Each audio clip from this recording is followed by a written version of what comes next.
আসসালামু আলাইকুম। এখন আমি তৈরি করব ডাল আর লাউ পাতা দিয়ে পাকোড়া। আমি প্রথমে নিয়েছি ডাল বাটা মিক্স। আমি কয়েক পদে ডাল নিয়েছি, আপনারা চাইলে যে কোনো এক পদে ডালও নিতে পারেন।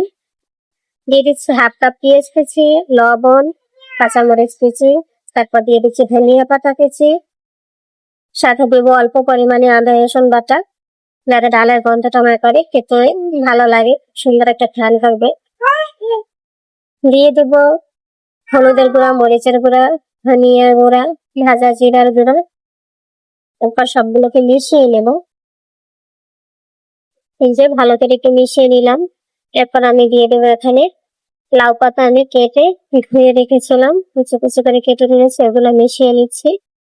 এদিকে তেল গরম করতে দিয়েছিলাম, তেলটা গরম হয়ে গিয়েছে। এবার গরম তেল এগুলোতে ভেজে দেবো।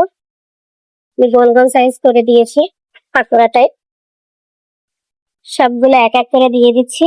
এরপর আমি এক সাইড 4-5 মিনিটের মতো ভেজে নেব।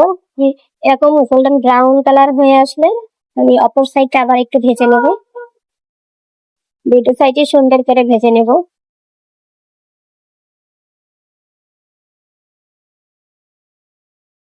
এই সাইডটা 2-3 মিনিট ভাজলেই হয়ে যাবে। মিডিয়াম টু লো হিটে আমি ভেজে নিয়েছি, তাহলে খুবই একটা মুচমুচে হবে, খুবই মজাদার একটা নাস্তা। আপনারা বাসায় ট্রাই করতে পারেন। দুই সাইডে ভাজা হয়ে গেছে, আমি এগুলো তুলে নিচ্ছি।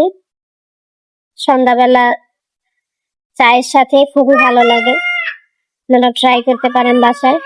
আর আমার এই রেসিপিটি পছন্দ হলে, ভালো লাগলে আপনারা আমার চ্যানেলটি সাবস্ক্রাইব করে রাখবেন, আমার পাশে থাকবেন। ধন্যবাদ সবাইকে। আমি পরিবেশন করে নিচ্ছি এবার। আল্লাহ হাফেজ।